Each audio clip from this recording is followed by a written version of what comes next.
সালাম আলাইকুম শেখ, আমি নিউ ইয়র্ক থেকে বলতেছি। ওয়ালাইকুম আসসালাম রহমতুল্লাহ বরকাত। জি। আপনার একটা লেকচারে শুনছিলাম যে আহ, রমজান মাসে উমরা করলে রাসূল সাল্লাল্লাহু আলাইহি ইসলামের সাথে হজের সওয়াব বা উমরা করার সওয়াব জি। পাওয়া যায়। হুম হুম। বলছিলেন যে এই হাদিসটা সহি না, না না, এই দুর্বল, কথা বলেন, তুমি বলেছো, এই কথা বলিনি আমি কোনোদিন। সহি না বা দুর্বল এরকম কিছু একটা না, কে। ওটাও বলিনি, ওটাও বলিনি আমি। আচ্ছা, তাইলে আমার শোনা হয়তো ভুল হয়েছে। আপনি আপনি এই কথাই অন্য কারো সামনে যদি আপনি বলেন, তাহলে আমার সম্পর্কে আপনি মিথ্যা মিথ্যা বললেন, আপনি গুনার কাজ করলেন, বড় গুনার কাজ করে দিলেন আপনি। আপনি শুনবেন, ভালো করে শুনবেন।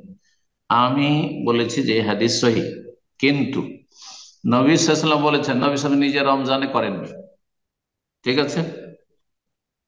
সুতরাং এই যে আজকাল হিড়িক পড়েছে রমজানে ওমরা করার, ওই একটি হাদিসের ভিত্তিতে একজন মহিলা অসুস্থ ছিল হজের সময়, হজে যেতে পারে, বিদা হজে নবী সাল্লাল্লাহু আলাইহি ওয়াসাল্লাম থাকতে পারেন। নবী সাল্লাল্লাহু আলাইহি ওয়াসাল্লাম জিজ্ঞেস করলেন, কি বাবা তুমি হজ করলে না? বলে আমি কিন্তু সাকিয়াতেন, আমি অসুস্থ ছিলাম।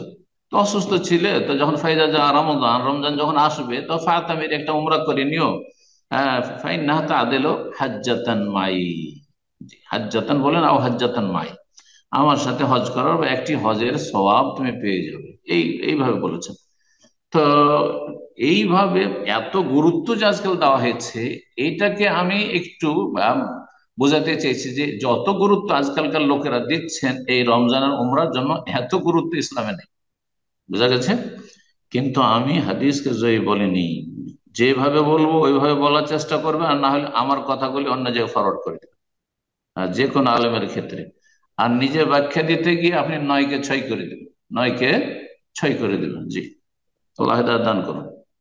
আসসালামু আলাইকুম রহমতুল্লাহি বারাকাতু। ওয়ালাইকুম আসসালাম রহমতুল্লাহ বরকাত। জি শেখ, আমি চাপাই বাংলাদেশ থেকে মাশাআল্লাহ। বলছি। বলো।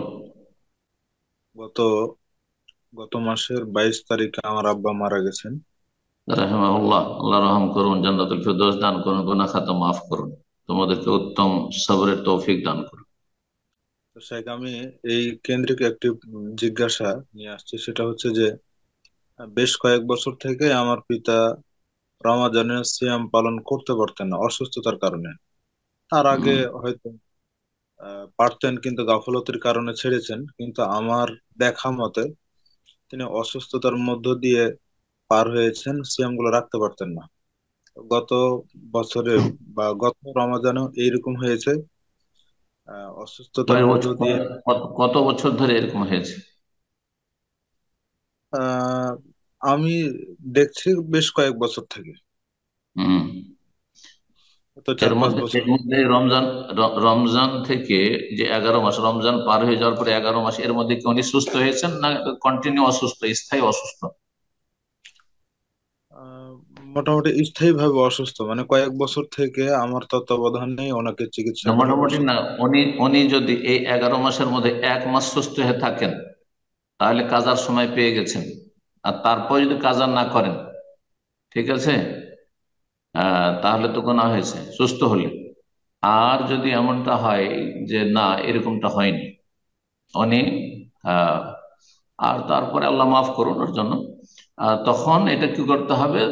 মান মাতা আলিহি সিয়ামুন সামান ওয়ালিহু, কেউ যদি মারা যায় আর তার উপর সিয়াম থেকে যায়, তাহলে তার উত্তরাধিকারী ওয়ারিসিনরা ভাগ করে বা একজনে, ছেলে মেয়েরা রোজা রেখে নেবে। জি। ওয়ালিহু মানে ওয়ারাসাতুহু।